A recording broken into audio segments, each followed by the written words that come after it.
자, 오늘은 8장의 그 Deformation and Strengthening Mechanism의 지난 시간까지 Strengthening Mechanism을 우리가 체계는 3가지인데 우리가 4가지를 공부했습니다. 그래서 오늘은 이제 Heat Treatment에 대해서 공부하도록 할 거예요.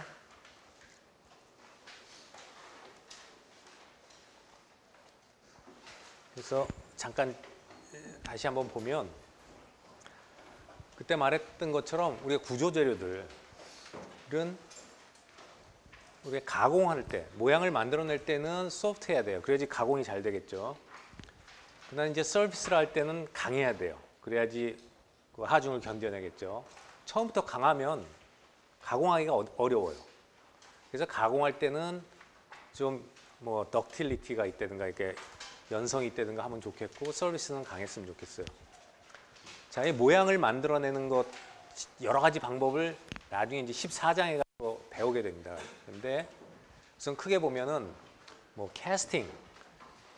캐스팅이라는 것은 틀에다가 용융 금속을 갖다 부어서 형틀에다 부어서 만들어내는 거예요. 무슨 말인지 알겠죠? 모양을 만들어 놓고 거기다가 쇳물을 붓든가 해서 녹여내는 거를 말해요. 그래서 모양을 만드는 거죠. 포징은 지난번에 봤던 뭐 드로잉이라든가 익스트루전이라든가 여러 가지 그 중에 하나였는데 포징은 단조라고 그래서 두드려서 모양을 만드는 거예요. 이것은 틀에다 넣고 모양을 만드는 거고 이건 두드려서 만드는 건데 포징은 그러니까 몰드에다 찍든지 지난번에 봤지만 포징 몰드에다가 콜라 그 캔 모양처럼 알루미늄 팍 찍든지 아니면 대장장이가 뭐 칼을 두드려 가지고 모양을 잡든지 이런 것들을 포징이라고 그래요. 이제 용어를 근데 이런 거에 대해서는 14장에서 자세히 나옵니다. 자, 근데 몇 가지 용어가 있는데 이제 굉장히 광범위한 열 처리하는 어닐링이라는 용어가 나왔어요. 어닐링, 열 처리한다는 뜻이에요. 그래서 여기 보면 heating to a suitable temperature followed by cooling at the moderate rate라고 했어요. 그러니까 어떤 내가 원하는 온도까지 적당한 온도까지 올려서 상온에 있는 걸 온도를 올려서 거기서 적당히 놔뒀다가 또 적당한 속도로 식히는 걸 말해요. 다 적당히 돼 있어요. 그리고 이 온도 범위라든가 이런 것은 아주 여러 가지가 있어요. 그래서 아닐링이라는 것은 총괄적인 총칭이에요. 모든 열 처리를 하는 것을 일반적으로 아닐링이라고 그래요. 특수한 경우에 다른 용어들이 있긴 하지만 그 공통적으로 아닐링이라는 말을 많이 씁니다. 그래서 그때 말했지만 퀸칭이라는 거 했었죠. 퀸칭이라는 것은 급냉을 말해요. 갑자기 식히는 건데 여기선 cooling at a moderate rate니까 퀸칭이 아니고 좀 적당한 속도로. 이건 적당한 게 뭐냐? 내가 어떤 조직을 만드냐에 따라 가지고 이 속도 조절 같은 것도 해야 돼요. 그래서 이 열 처리하는 건데 왜 열 처리를 하느냐? 여기 보면 in order to reduce hardness, improve machinability. machinability라는 것은 가공성을 좋게 한다는 얘기니까 다시 말하면 연성이 좋아진다는 거예요. 그때 봤지만 연성하고 hardness는 거의 반대되는 개념이 strength하고 연성하고는 반대가 되는 개념이 있어요. tensile strength 같은 게 반대가 됐었죠. 왜? dislocation. 가공을 하면 dislocation이 막 생겨나면 점점 재료는 강해져요. 강하면 좋은데 연성은 떨어지죠. 그러면 연성이 떨어져요. 가공성이 떨어지는 거예요. 그러면 그런 거에 가공성을 다시 하기 위해서 열 처리를 해줘야 돼요. 자, 예를 들면은 여러분도 봤겠지만 대장장이가 칼 모양을 만들어낼 때 망치로 막 칼을 두드려서 모양을 잡아가죠. 그런데 어느 정도 되면은 다시 그것을 달궈요. 왜 달구겠어요? 다시 어닐링을 하는 거예요. 그 가공을 하면서 그런 칼 모양이 생겼다는 것은 이제 소성 변형이 일어났죠. 모양이 바뀌니까. 그러면 그 안에 지금 폴징에 의해서 디스로케이션들이 많이 생긴 거예요. 소성 변형이 왔으니까. 그러면 점점 쇠가 강해져요. 그럼 연성은 줄어들어요. 깨지기 쉬워지죠. 그러면 어떻게 하겠어요? 다시 적당한 온도에다 아닐링을 해가지고 다시 그 하드니스를 줄이고 딱딱한 경도를 줄이고 혹은 스트렝스를 줄이고 다시 재료에 연성을 부여하는 거예요. 그걸 반복하는 거죠. 그래서 여러분이 잘 생각해 보면 대장장이가 칼을 막 만들다가 식으면 다시 집어넣었다가 달궈가지고 또 두드리고 다시 달궈가지고 두드리고 하는 것은 이제 그러한 일련의 이런 과정, 아닐링 과정을 겪고 있는 거예요. 포항제철에서도 그때 얘기했죠. 뭐 현대제철도 마찬가지지만 그 뜨거운 그 후판이 이렇게 시뻘건 쇠가 나오면 롤러로 가공을 하죠. 롤링을 해가지고 점점 얇아져요. 그러다가 이게 식으면 다시 로에다 집어넣어서 다시 열 처리하죠. 아닐링을 해서 다시 이제 이것이 그 이런 하드니스가 줄고 다시 또 머시너빌리티가 생기면 또 그 다음 롤러로 또 하고 다시 들어가고 이렇게 하는 과정을 반복하게 돼 있는 거예요. 그래서 이런 거에 대한 것을 이제 오늘 배우게 되겠습니다. 그 다음에 콜드 워킹.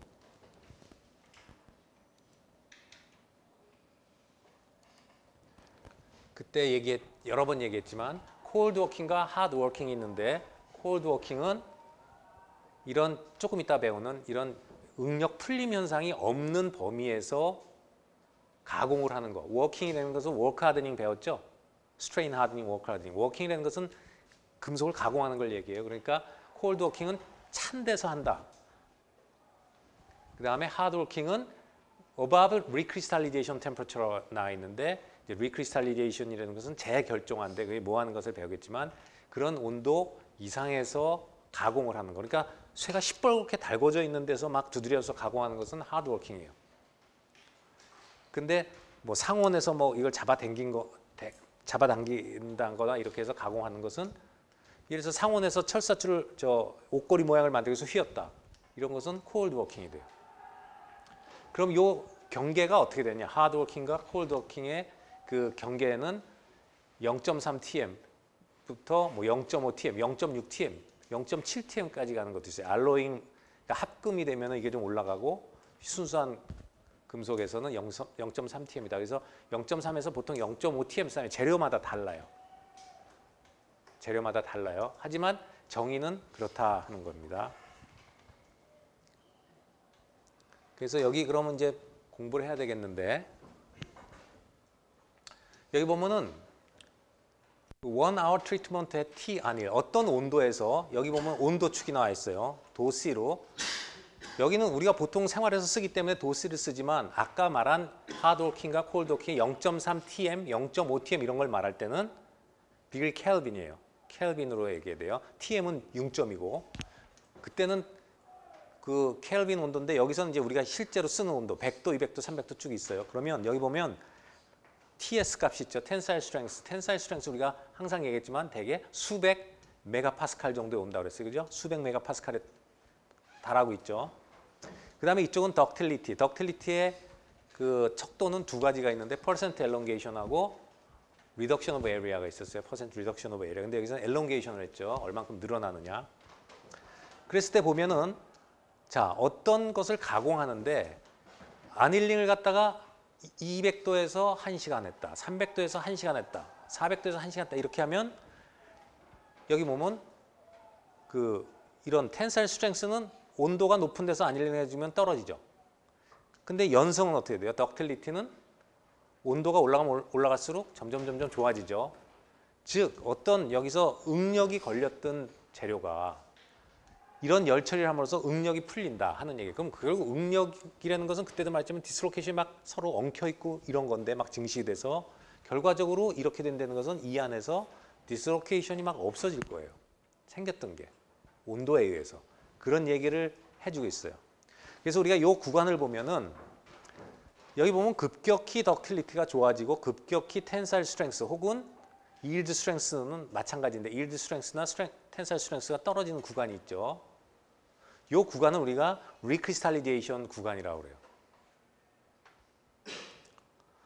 여기도 보면은 초기에는 온도가 낮으면은 recovery 구간이 있어요. recovery 구간은 조금 텐사일 스트렝스는 떨어지고 연성은 올라가고요. 여기서도 이렇게 평행이지만 재료마다 다르지만 recrystallization이 끝나도 그 다음엔 grain growth라는 게 나오는데 grain growth가 일어나면서 연성은 증가하고 텐사일 스트렝스는 좀 떨어지는 구간이 나와요. 근데 이렇게 급격히 변화하는 구간을 우리가 recrystallization 구간이라고 그래요. 그래서 세 가지의 구간으로 나눠집니다. 그래서 콜드 워킹을 했다. 콜드 워킹을 하면 할수록 콜드 워킹을 하면 할수록 텐사일 스트렝스는 커지고 혹은 yield 스트렝스는 커지고 덕틸리티는 떨어진단 말이에요. 그런데 아닐링은 온도가 올라가면 올라갈수록 이렇게 거꾸로 텐사일 스트렝스는 떨어지고 연성은 좋아진다 하는 거예요. 알겠죠? 자, 그러면 이제 이런 거의 정의라든가 뭐 이런 것을 알고 요 각각의 구간에서 어떠한 일이 일어나는가를 공부를 해야겠죠. 그게 이제 오늘의 핵심이에요. 저 구간들에서 무슨 일이 일어나. 여기 다시 그려놨는데 똑같은 그림이에요. 여기는 밑에는 마이크로 스트럭처를 그려놨어요. 그러니까 미세 현미경 조직 그림을 이제 모식도를 그렸는데 보면은 여기가 이게 하나하나 그레인이랄 수도 있지만 그레인 속에 디스로케이션이 많이 생긴 거를 지금 얘기하고 있어요. 디스로케이션이 많이 생긴 거를 열처리를 하게 되면 디스로케이션이 여기 콜드 워킹 앤 리커버드 그레인이라고 그랬는데 콜드 워킹을 하면 디스로케이션이 막 증식되지만 온도가 조금 올라가면 여기는 지금 디그리 파렌하이트로 나타났네요. 온도가 조금 올라가면 리커버리 구간에서는 그런 디스로케이션이 조금 없어져요, 서로. 어떻게 없어지는가는 다음에 이제 보게 됩니다. 그 다음에 주로 많이 없어지는 데가 바로 이 리크리스탈리제이션이라고 그랬고요. 이거는 아까하고 똑같은 그림인데 왜 보여주냐면 이 미세 구조 면에서 얘기하는 거예요. 그럼 여기서 리크리스탈리제이션이라는 것은 뜻은 뭐냐면 재결정하기 때문에 여러분들 알다시피 만약에 뭐 카파다 그러면 FCC 구조일 거예요. 그죠? FCC 구조인데 디스로케이션이 막 생기면 어떻게 되겠어요? 막 엑스트라 하프 프레임이든 무슨 원자들이 제자리 이탈해서 디펙트가 많이 생긴 거잖아요.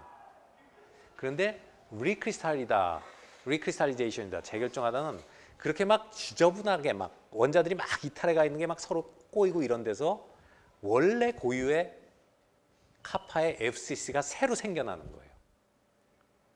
그런 것들이 다 제자리를 찾아가서 조그맣게 FCC가 생겨나기 시작하는 걸 말합니다. 그게 리크리스탈리제이션이에요.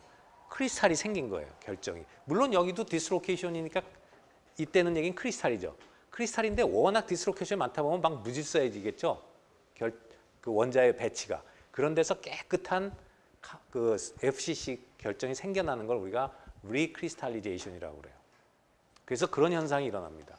그러면 이 11장에 가서 2학기 때 첫 챕터에 가면 11장에서 우리가 뉴클리에이션 앤 그로스라는 걸 배워요. 그럼 이런 재결정화가 생긴다는 것은 그 FCC를 갖는 아주 조그만 원자가 뭐 수십 개가 뭉쳐가지고 FCC를 만들어내고 그게 핵이에요. 핵. 그 임계 핵 사이즈가 되면 거기에 계속 들러붙어서 그게 자라요. 그래서 그레인으로 성장을 해요. 그래서 온도가 올라가면 올라갈수록 그레인이 점점 커지는 겁니다.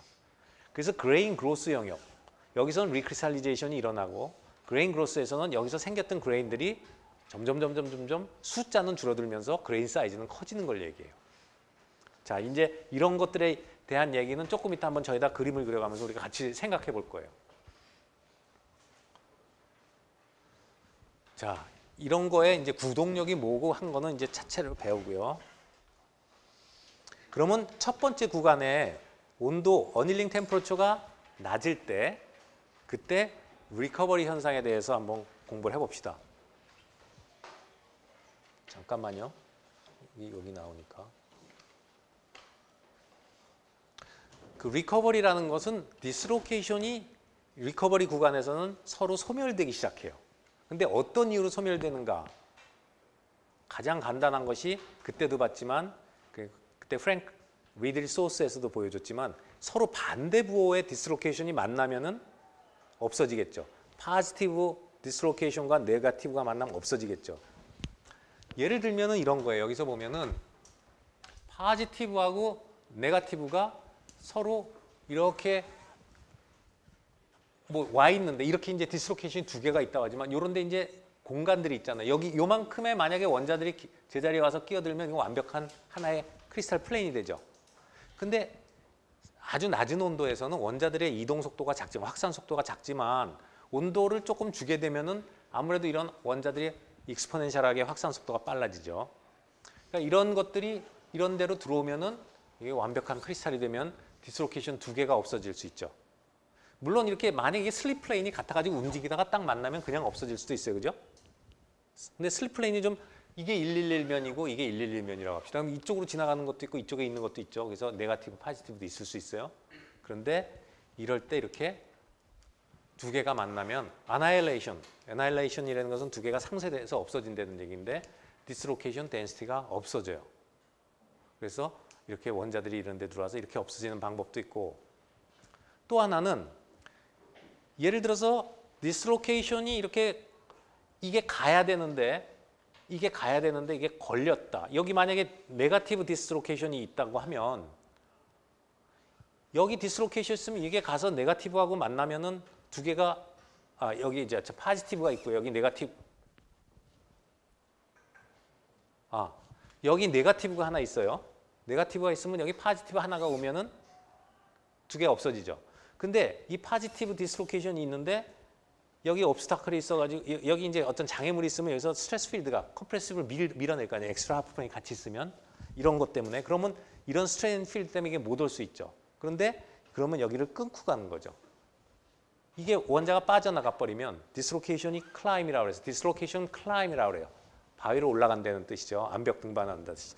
여기 원자가 4개가 빠져버리면 디스로케이션이 이렇게 있던 게 원자 4개가 빠지면 슬립 플레인이 일로 올라가죠. 그죠? 그러면 움직일 수 있죠. 이런 장애물에 안 걸리고. 장애물을 피해가는 거죠. 그래서 넘어서 가면 이런 걸 만나서 없어질 수도 있어요. 결국 여기서도 보면 이런 원자들이 없어져야 돼요. 이런 원자가 빠져나가야 되죠. 달고 있던 원자들을.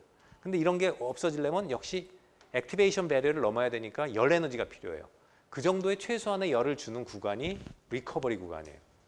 그래서 리커버리 구간에서는 많이 없어지진 않는데 이런 가능한 것들이 없어지는 거죠. 이게 디스로케이션일 수도 있고 그때 배웠던 프리시피테이션, 하드닝, 스트렝스닝에서 배웠던 어떤 프리시피테이트 혹은 솔리드 솔루션 하드닝 같은 거라든가 뭐 이런 여러 가지의 방해물이 될 수 있어요. 그러니까 여러분이 지하철을 생각하면은 내가 슬립 플레인이 이렇게 있는데 절로 가고 싶은데 걸림돌이 되는 게 뭐예요? 어떤 뭐 잡상인이 와가지고 거기다가 이런 뭐 팔기 위해서 상자에다 뭘 카세트를 놓고 판다 그러면 걸리잖아요, 그죠?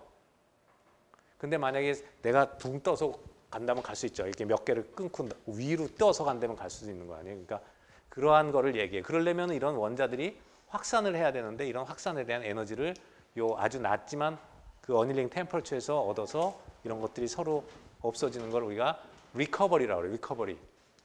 리커버는 회복이 된다는 거니까. 그래서 아주 많지는 않지만 일부의 디스로케이션들이 이런 메커니즘에서 없어지는 거죠. 생겼던 게. 그러나 여기 아까 본 것처럼 이 구간에서 이 텐사일 스트렝스나 덕틸리티가 좋아지는 거나 텐사일 스트렝스가 약해지는 것은 크지 않아요. 왜냐하면 리커버리에 의해서 없어지는 것들이 그렇게 많지 않기 때문에. 그러나 줄어들죠.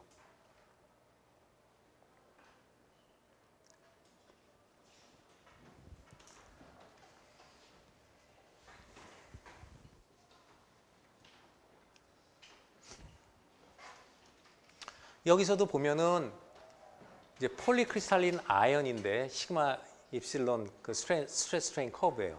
근데 이 시그마인데 시그마 yield strength and tensile strength decrease with increasing test temperature. 몇 도에서 이걸 잡아당기냐, 인장을 하냐에 따라 가지고 온도의 함수가 되죠. 높은 온도에서 하게 되면은 많이 늘어나고 낮은 온도에서 하면 얼마 안 일어나요. 왜? 온도가 높아지면은 어쨌든 엘롱게이션이 좋아지죠. 왜? 원자들이 확산을 하기 쉬우니까. 디스로케이션이 움직인다는 것은 그러니까 원자가 이동을 해야 되는 거잖아요. 그죠? 원자가 이동하고 여기서 말하는 것은 대개 서브스티튜셔널 사이트로 가는 거기 때문에 그러려면 베이컨시가 있어야 되죠. 움직이려면 원자가. 근데 온도가 올라가면 베이컨시가 익스포넨셜하게 증가한다는 것을 우리가 배웠죠. 포인트 디펙트에서. 그러니까 온도가 올라가면은 베이컨시가 디스로케이션이 어떤 이런 장애물을 건너가는데 도움을 준단 말이에요. 베이컨시가 이쪽으로 오는 거죠. 달려와가지고 베이컨시를 만들 때는 원자가 일로 빠져나갔다는 거랑 마찬가지 얘기예요. 원자가 확산을 한다는 얘기죠. 이런 게 온도가 높을수록 가능하기 때문에 더 잘 움직이니까 디포메이션이 많이 일어나겠죠. 그런 걸 얘기하고 있는 거예요. 이 그래프는.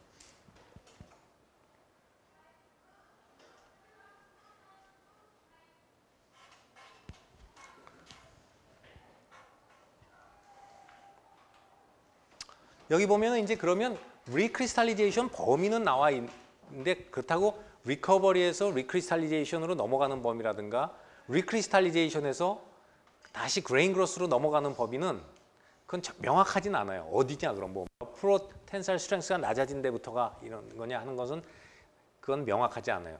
그렇지만 이제 크리스탈리제이션이 일어나기 시작하는 거. 아까 해서 뭐 0.3 TM 이런 용어로도 쓰는데 그러면 실제적으로 리크리스탈리제이션 범위는 있는데 리크리스탈리제이션이 일어나는 온도, 템퍼처는 어떻게 정의를 하느냐 하면은 보통 두 가지가 있는데 두 가지로 정의하는데 하나는 point of highest rate of property change예요. 그러니까 그런 물성이 가장 급하게 바뀌는 데니까 여기서 보면 이 기울기가 가장 급한데 이 중에서 이 기울기가 계속 제일 급한 데가 어디예요? 거기가 가장 급격하게 바뀌는 데죠.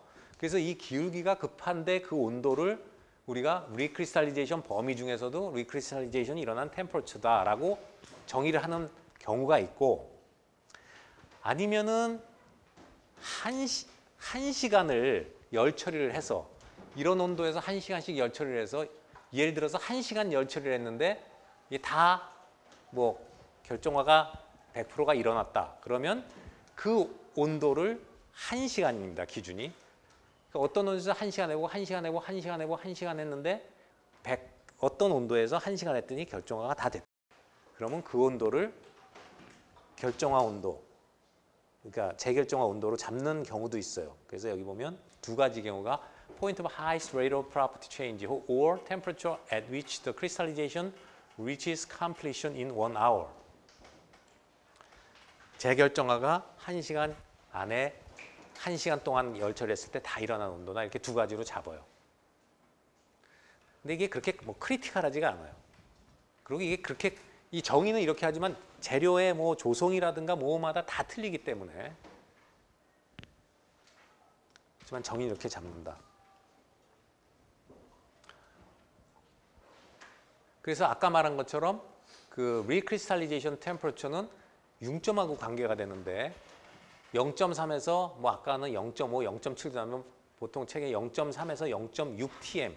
요 TM은 디그리 켈빈이다. 그리고 순수한 금속하고 알로이, 합금하고는 이렇게 좀 합금은 좀 일반적으로 온도가 높다. 재결정화되는 온도가 높다고 하고 있고요. 이게 이제 디퓨전에 의해서 원자들의 확산에 의해서 이런 것들이 일어나기 때문에 그 리크리스탈리제이션은 그 어닐링 타임하고 관계가 되죠. 예를 들어서 어떤 온도에서 굉장히 오래 두면 리크리스탈리제이션이 일어날 수 있고 또 높은 온도에서 짧게 둬도 리크리스탈리제이션이 일어날 수 있어요. 그래서 아까 말한 것처럼 1시간을 기준으로 두는 것은 그런 데 있어요. 시간의 함수기 때문에. 그렇죠? 이런 온도에서 thermal budget이라는 얘기 했었나요? thermal budget. 온도 곱하기 시간의 이런 개념인데 높은 온도에서 짧게 갈 수도 있고 낮은 온도에서 오래 갈 수도 있어요. 키네틱이 낮은 온도에서 느리니까 그만큼 시간을 오래 주면은 같은 반응 양이 일어날 수 있잖아요. 그죠? 아니면 높은 온도에서 짧게 하든지. 그래서 이 온도가 이런 디퓨전을 관장하는 게 온도하고 시간이라고요. 온도하고 시간이었죠. 디퓨전은 결과적으로 들어가는 거리, 움직이는 거리 같은 것은 dt니까 t와 d. 그래서 shorter annealing time 하면 같은 재료도 시간을 짧게 하면은 높은데 이게 높아야지 되죠, 온도가. 리크리스탈리제이션 템퍼처가 높으면은 짧은 시간에 가능하다는 얘기고 거꾸로 시간을 길게 아닐링 템퍼처를 주면은 이게 낮아지겠죠. 그래서 아까 말한 것처럼 1시간 동안에 결정화가 되는 거라고 시간을 하나를 정해 놓은 거죠. 그러면 당연히 하나를 정하면 온도만 정하면 되니까, 그죠?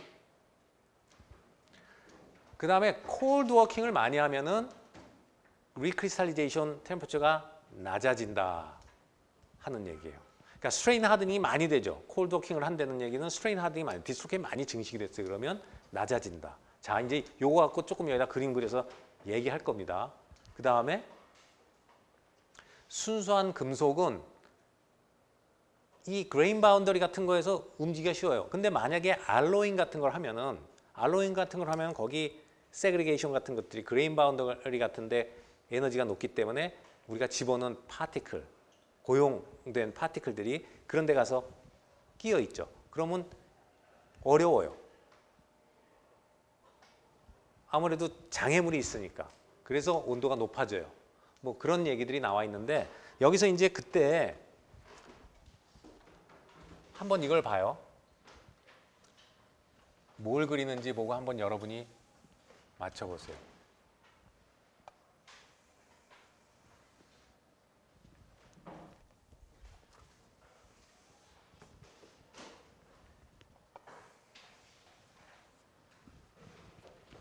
자, 이 무슨 모양을 그린 것 같아요? 그때 이런 모양 봤죠? 이런 모양 봤죠? 이걸 A 스테이트라고 하고 여기를 A 스테이트라고 여기를 B 스테이트라고 합시다. 이게 뭐죠? 액티베이트가 된 거죠. 어떤 A에서 B로 가려면 액티베이트가 돼서 고개를 넘어요. 특히 여기선 디퓨전. 디퓨전은 액티베이티드 프로세스예요. 그러니까 온도가 높으면 넘어가겠죠. 자, 기억이 나는지 모르지만 이쪽에 이제 프리 에너지를 그렸었는데, 프리 에너지죠. 프리 에너지 이쪽 축을 프리 에너지로 그렸었어요. 이쪽은 아비트러리 코디네이시고. 요 차가 그러면 델타 G일 텐데, 요게 뭔지 기억나나요? 이걸 우리가 뭐라고 불렀죠? 응? 지금 뭐라고 그랬는데? 드라이빙 포스죠. 구동력. 자, 이러면은 연력학적으로 구동력이 있기 때문에 여기서 절로 가고 싶어 하겠죠. 여기 1번과 2번이 있어요. 그러면 2번의 구동력은 이만큼이에요. 그죠? 2번, 1번, 여기는 파이널 스테이트예요. 자, 여러분도 알다시피 결정이라는 것은 가장 안정한 상태라는 거 알죠? 왜 그러면 나머지들은 다 디펙트니까 디펙트들은 뭐예요? 결정에 비해서 에너지가 높은 걸 배웠죠. 그럼 여기가 지금 결정이에요.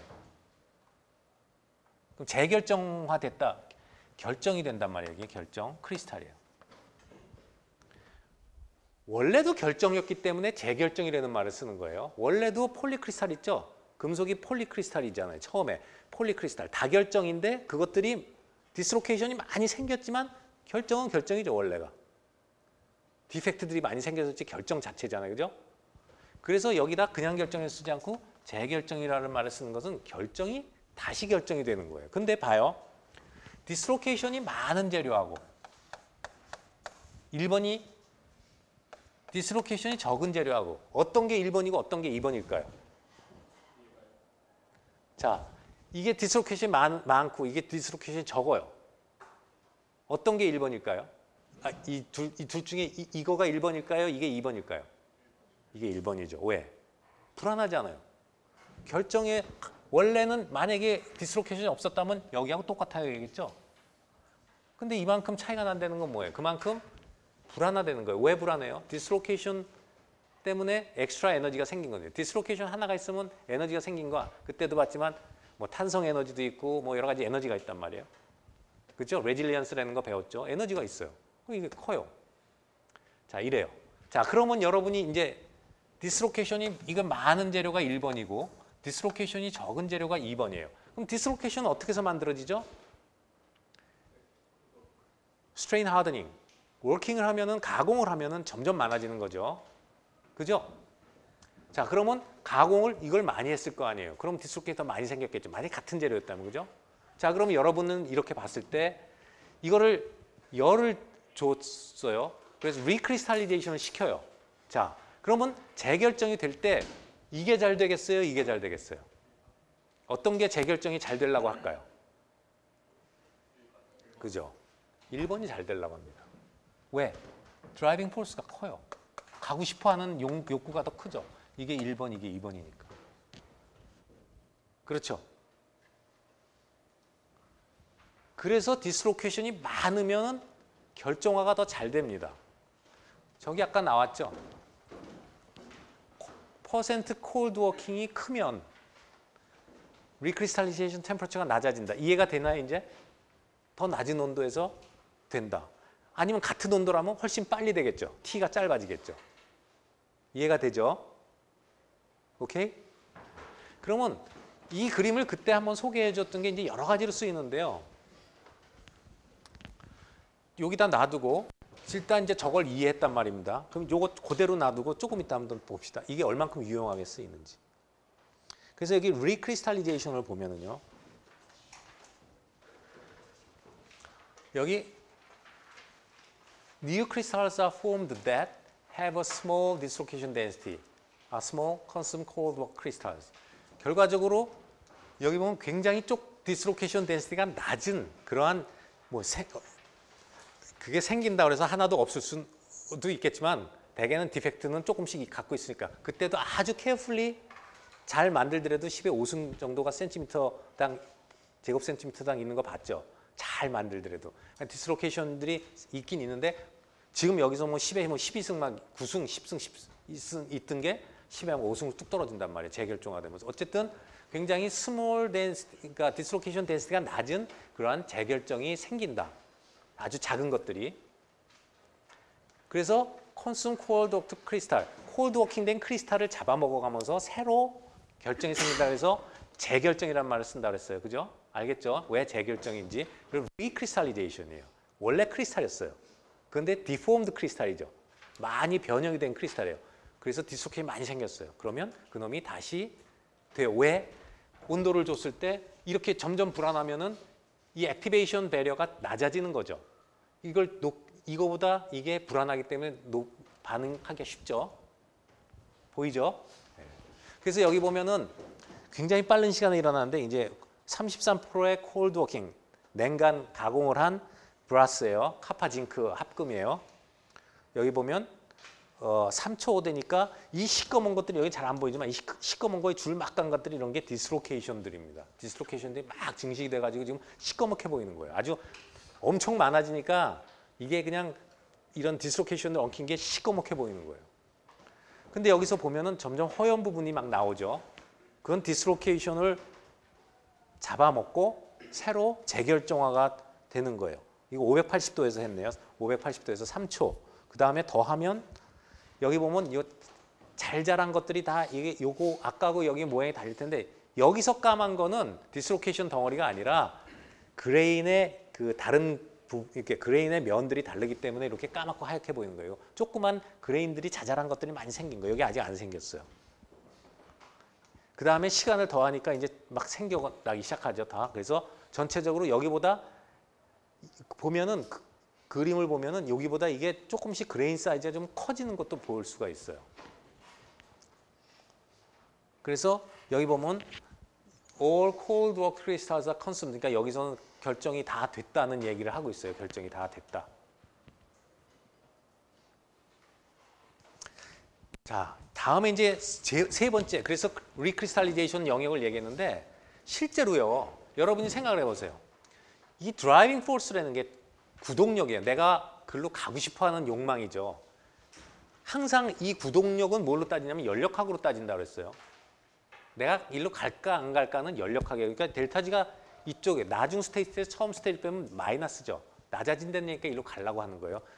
반응에서 배웠겠지만 마이너스가 되면 에너지가 그쪽으로 적어지니까 가려고 하죠.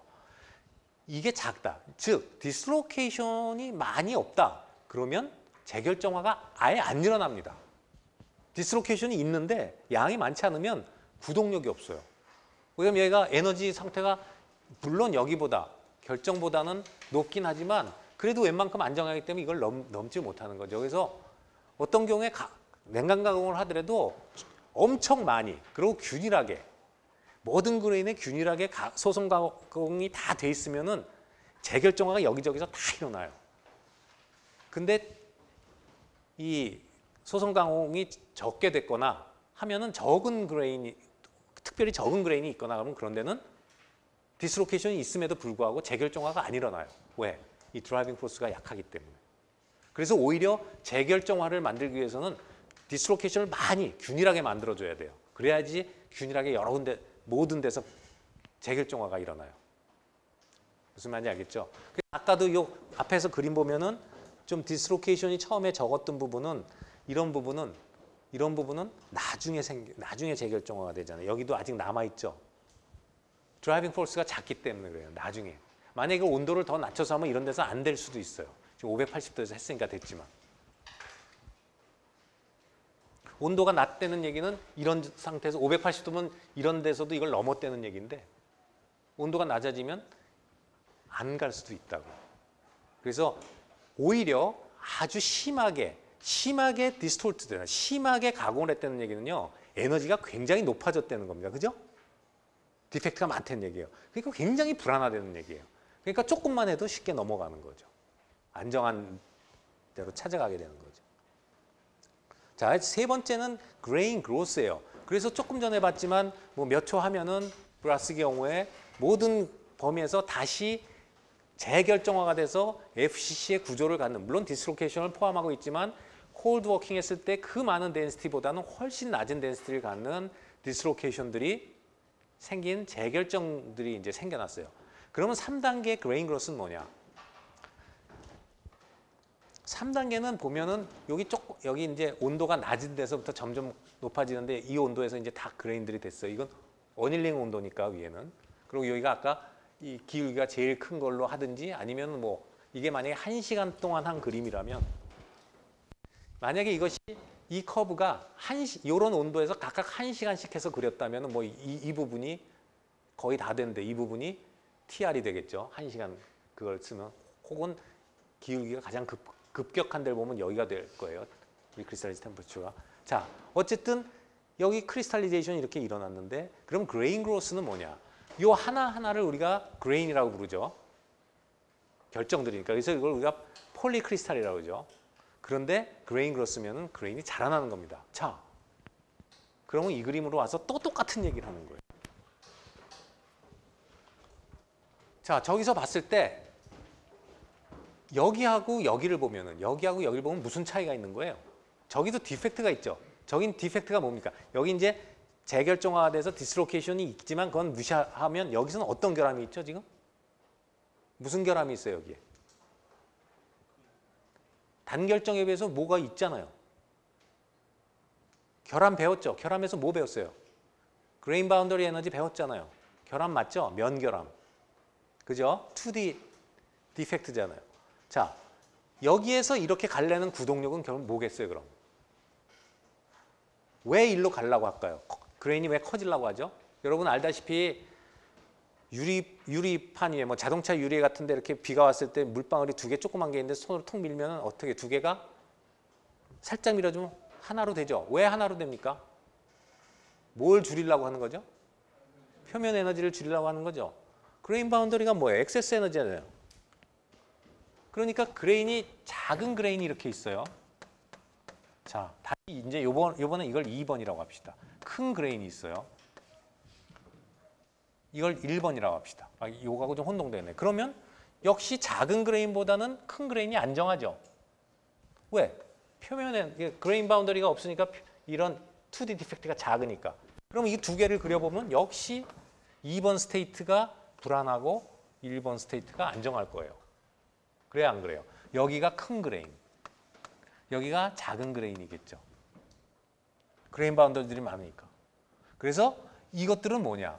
결과적으로 이걸 열 처리하게 되면 저 온도에서 열 처리하게 되면 이 그레인 바운더리가 없어지는 거죠. 그러니까 그레인 바운더리에 있는 원자들이 점점점 확 이렇게 움직여가면서 점점점 커져가는데 어떻게 커져가냐? 큰 그레인이 작은 그레인을 잡아먹어가면서 점점 커집니다. 그래서 여기 그 영역이 바로 그레인 그로스에 해당하는 부분이에요. 그러니까 구동력을 잘 그때 배웠던 이 프리 에너지 다이어그램을 가지고 구동력을 잘 생각을 해봐야 돼요. 그럼 아까 디스로케이션은 선 디펙트였죠. 그래서 리크리스탈리제이션에서는 그 선, 1D 디펙트가 에너지를 갖고 있으니까 디펙트 에너지, 그게 줄어드는 쪽으로 간 거고. 그 다음에 두 번째는 그레인 서피스 에너지, 그러니까 그레인 바운더리 에너지죠. 그럼 서피스 에너지도 마찬가지예요.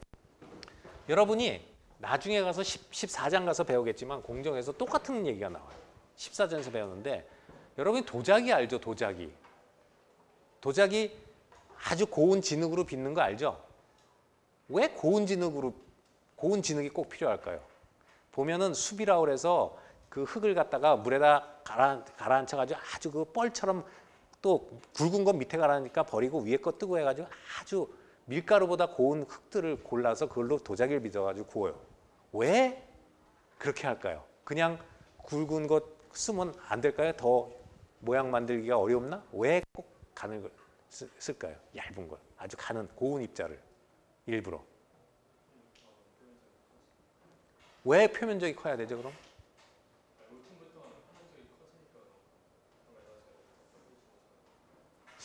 조금 다르긴 한데 결과적으로 아주 고운 입자하고 이것은 이제 그레인이 아닙니다. 이건 파티클이에요. 요 하나도 뭐 이게 만약에 도자기 재료는 이제 보통 그 크리스탈이 아니니까 비정지인데 그레인이라는 것은 아까 말한 것은 하나의 결정 덩어리죠. 근데 이거는 지금 도자기 흙은 하나의 흙 덩어리예요. 알갱이. 그러니까 그레인하고는 좀 다른 개념이에요. 근데 흙알갱이에는 뭐가 있냐면 여기도 역시 디펙트가 있죠. 뭐가 있어요? 이게 하나의 모양을 만들면 이런 덩어리가 되려면 여기보다 이게 표면적이 작죠. 그러니까 여기에 디펙트는 뭐예요? 서피스 에리아예요. 서피스가 디펙트라고 배웠죠. 그것도 역시 2D예요. 그러면 이런 거죠. 도자기를 만들어요. 도자기를 만드는데 이 도자기를 만들려면은 이거 여기다 그리려니까 그러네. 이걸 남겨두려고 그랬는데 도자기를 만들려면 도자기에는 여기 이제 이 구워져 있는데 이 도자기를 만들려면은 여기에 파우더들을 가지고 만든단 말이에요. 이게 이제 흙을 빚어 가지고 만들잖아요. 근데 굵은 게 있고 적은 게 있어요. 그러면 어떤 게 에너지가 높아요? 가는 고운 게 에너지가 높죠. 서피스 에너지가 크잖아요. 그러니까 이걸 붙여서 한 덩어리로 만들려면은 역시 넘어야 될 산이 이게 낮은 거죠. 이걸 뭘로 조죠? 이걸 이렇게 넘게 우리가 밖에서 어떤 짓을 해요? 가마를 떼잖아요. 불을 지피죠.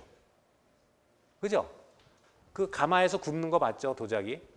굽는데 이렇게 하려면 엄청 높은 온도가 필요해요. 이렇게 구워도 이것들이 굉장히 산화물들이기 때문에 안정하잖아요. 흙들이 이미 산화가 됐으니까 굉장히 안정하죠. 금속에 비해서 훨씬 안정하잖아요. 산소가 만든 산화물이 됐으니까. 이게 안정해요. 안정한 파티클들을 엉겨붙게 하려면 굉장히 높은 온도가 필요해서 도자기 보면 알지만 뭐 1400도 막 이렇게 높은 온도가 여기서도 필요한데 이게 굵어지면 더 높은 온도가 필요하잖아요. 그러니까 온도가 이 턱을 넘게 해줘야 되는 게 바로 밖에서 온도를 가한단 말이에요. 그래서 곱게 빠는 거예요. 고운 파티클을 쓰는 거예요. 고운. 다 디펙트하고 다 지금 본 거하고 다 똑같은 얘기죠. 근데 여기서는 아까 디스로케이션에서 리크리스탈리제이션은 라인 디펙트였고 이런 것은 뭐 서피스나 그레인 바운더리 디펙트였어요. 그렇지? 생각하는 건 똑같은 거예요. 그러면 지금 여기에 구동력은 그레인 바운더리 에너지입니다. 여기에 구동력은 디스로케이션 에너지고요. 알겠죠? 차이를 알겠죠? 그래서 저런 모폴로지가 얻어지는 거예요. 그래서 여기 그레인 그로스는 이미 아까 여기 앞에 그림하고 똑같은 그림인데 앞에서 다 그레인은 되긴 됐어요. 그런데 조금 시간을 여기서 8초인데 15분을 두니까 이런 작은 그레인들이 다 뭉쳐가지고 굉장히 큰 그레인으로 자랐죠. 그죠? 그러면 여러분 배웠죠? 이렇게 되면 디스로케이션이 움직일 때 이거하고 또 디스로케이션 움직이는데 무슨 차이가 있나요? 어떤 게 디스로케이션 움직이기가 어려운가요? 1번, 2번. 1번 왜? 그레인 바운더리가 많죠. 그걸 우리가 뭐라고 그랬죠? 그레인 바운더리와 그레인 사이즈하고 관계되는 이퀘이션이 있었죠. 홀 패치 이퀘이션이라고 그랬어요. 시그마 제로 플러스 K에 어떻게 됐어요? D의 마이너스 2분의 1승 홀 패치 이퀘이션이 바로 그레인 사이즈하고 강도와 관계되는 거죠. 그러니까 이거보다 이게 연성이 좋아요. 그러니까 지금 이런 일련의 과정을 계속 겪는 거예요. 우리가 가공을 해요. 가공을 하면 이걸 갖고 가공을 해봐요. 그럼 디스로케이션 엄청 많아졌죠. 그럼 점점 강해요. 그럼 어떻게 해요? 다시 리크리스탈리제이션 템퍼러처에 가서 거기서 리크리스탈리제 시키고 혹은 더 온도를 올려서 크리스탈 그로스까지 가면 그레인 그로스까지 시켜놓으면 또 이렇게 될 거 아니에요. 그러면 다시 또 잘 늘어나겠죠. 잘 가공이 되겠죠. 그죠? 또 가공하다 보면 다시 또 디스로케이션 막 생겨서 또 단단해지겠죠. 그럼 다시 열처리해야죠. 그게 아까 말한 것처럼 대장장이가 혹은 무슨 제철 회사에서 시뻘건 쇠를 갖고 가공을 한 다음에 다시 열처리를 해서 다시 그 연성을 부여하고 그 다음에 다시 또 처리하고 이러면서 계속 가는 거예요. 이해가 되죠, 이제? 그래서 여기 보면 뭐 그레인 사이즈는 이렇게 시간에 비례해서 된다 뭐 이런 얘기 있고 익스포넨트가 되게 이해에 들어 임필칼하게 실험적으로 그렇게 된다. 이 그레인 사이즈가 얼만큼 커지냐 하면은 어떤 머티리얼 상수에다가 t를 곱하는데 그 초기하고 나중 그레인 사이즈에 이렇게 이런 거에 비례한다 하는 그냥 실험식이 있다 하는 얘기예요. 자, 그럼 이제 여러분이 조금 전에 그런 걸 배웠기 때문에 한번 여기서 실제적으로 그게 진짜 그게 필요한가 한번 봅시다. 이걸 보면은 이해가 될 거예요. 어떤 cylindrical rod of brass예요. 그러니까 동그란 바 타입이죠. 근데 직경이 0.4인치예요. 11cm 정도 되네요. 초기에. In diameter is to be cold worked. cold working을 하겠다 그랬으니까 0.3 tm 밑에서 잡아당기겠다는 얘기죠. cold working을 했다는 얘기는 아까 말한 recovery, recrystallization 무슨 grain growth가 안 일어나는 범위에서 dislocation 자꾸 증식되는 범위에서 가공을 한다는 얘기예요. 그러니까 가공을 하는 경우에는 예를 들어서요. 온도가 높은 데서 가공할 수 있어요. 예를 들어서 달군 쇠를 두드린다.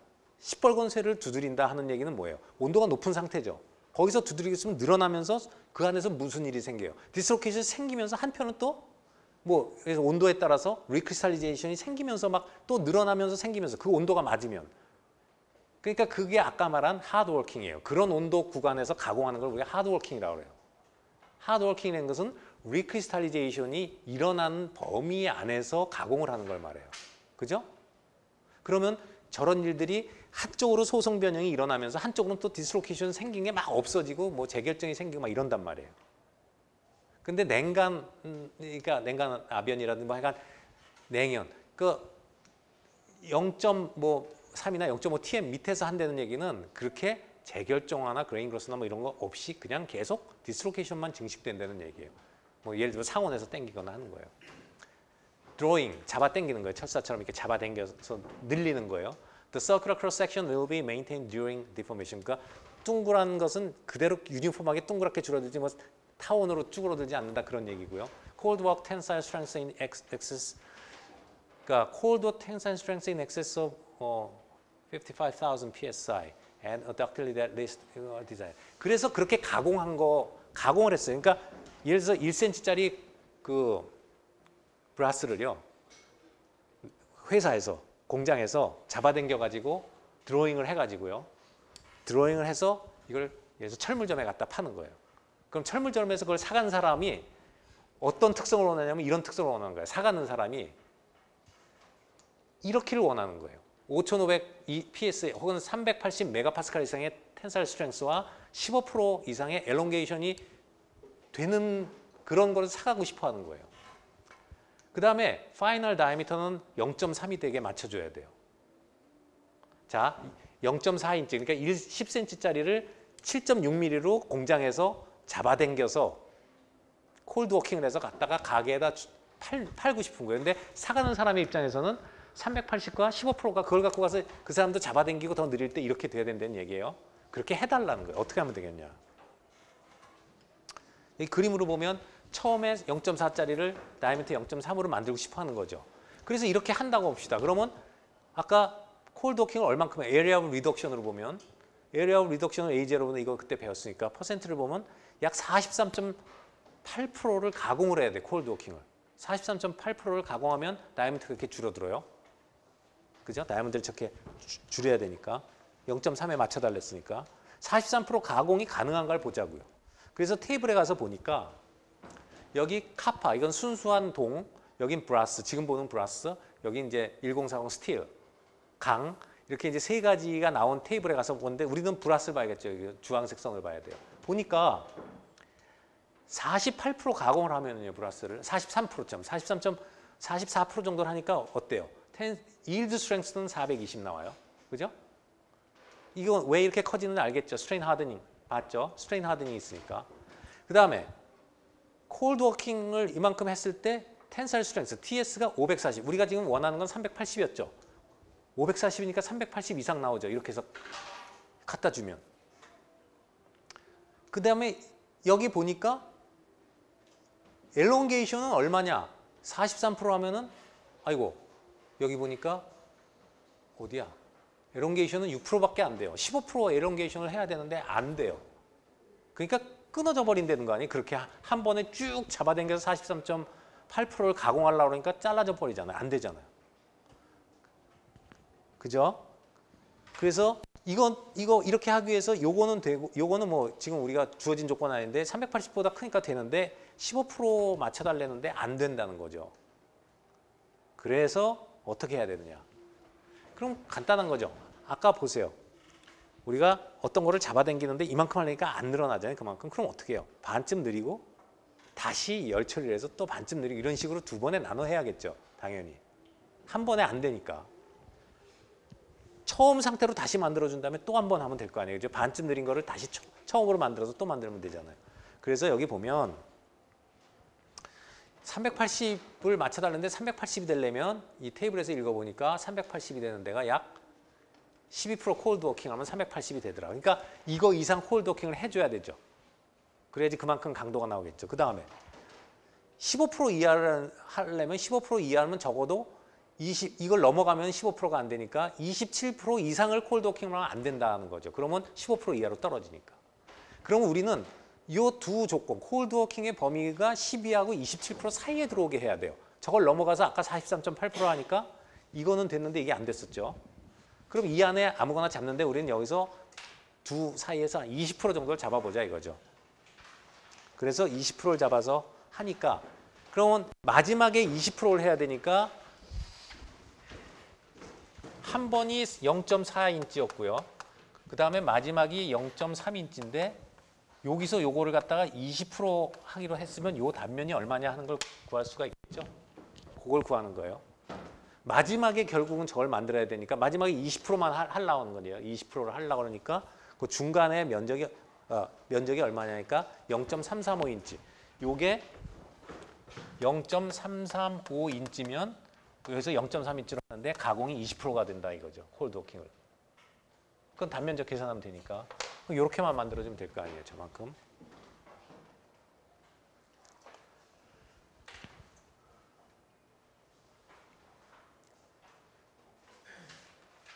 그럼 뭐 다 된 거예요. 그럼 0.4에서 0.335로 처음에 가공을 해줘야지. 그러면 0.335면 30% 콜드 워킹 하면 되겠네요. 그럼 처음에 30% 해주고 다시 그 다음에 뭘 해야 돼요? 열 처리를 해서 다시 초기 상태로 만들어줘야겠죠. 아닐링을 해가지고. 그래서 여기 빌드업이 돼 있는 모든 스트레스를 없애준 다음에 다시 원상태에서 하면 이제 요것이 순수하게 된 아까 초기에 0.4하고 똑같은 조건의 0.335 다이아미터가 된 거 아니에요. 그죠? 거기서 20%만 해주면 우리가 원하는 걸 다이아미터도 0.3이 되면서 우리가 15%뭐 이런 거 다 들어가는 걸 만들어낼 수가 있죠. 그죠?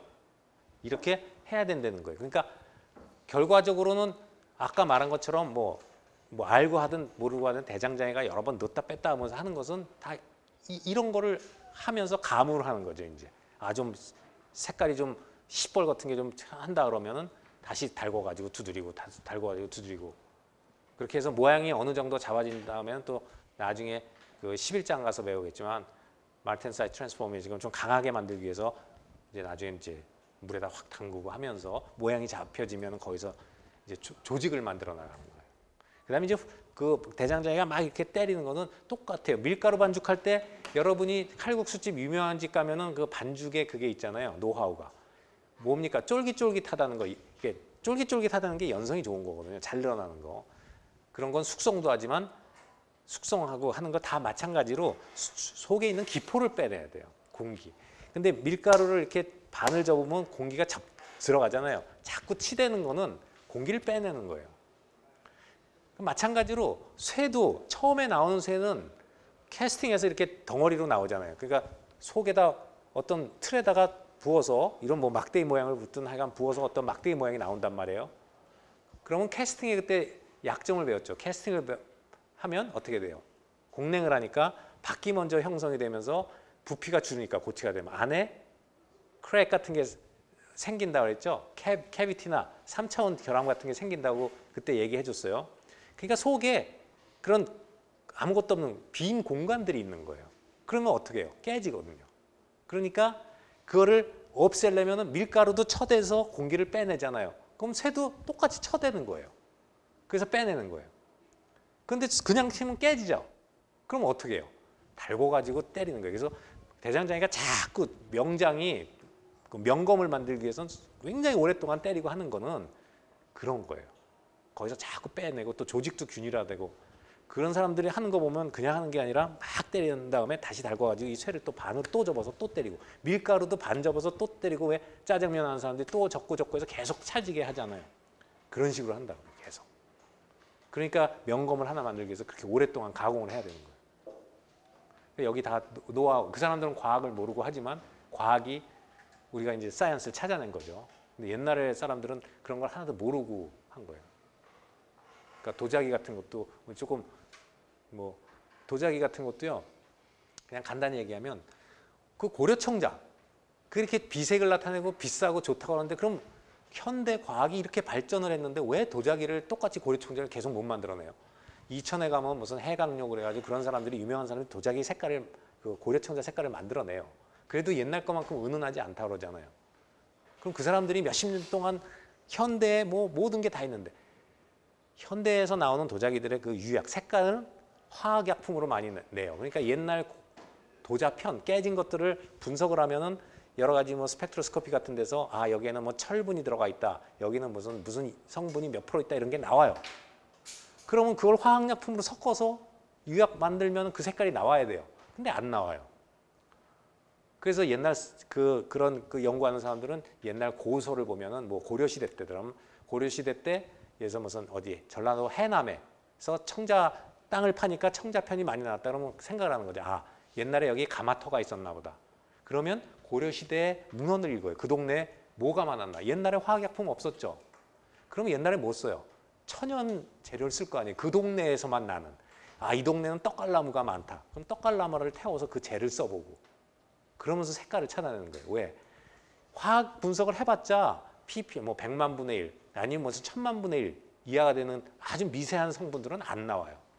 근데 그런 것들이 뭐 떡갈나무를 태운다든가 어떤 데는 갯벌에서 뭐 지렁이도 태워서 그 뼈도 쓰고 그러는데 지렁이 태워서도 그런 집어넣고 막 그러는데 그런데 미량 들어있는 것들이 부드러운 색깔을 내고 막 이러는 것들이 나오는 거예요. 그러니까 현대에서도 못 쫓아가는 게 있는데 그러니까 명검도 마찬가지. 그렇게 옛날 사람들은 과학을 모르면서도 그냥 색깔로 보고 뭐 물에다 넣었다 뭐 하면서 자기가 다 만들어내는데 똑같이 하려고 해도 잘 못 만드는 거잖아요, 요새는.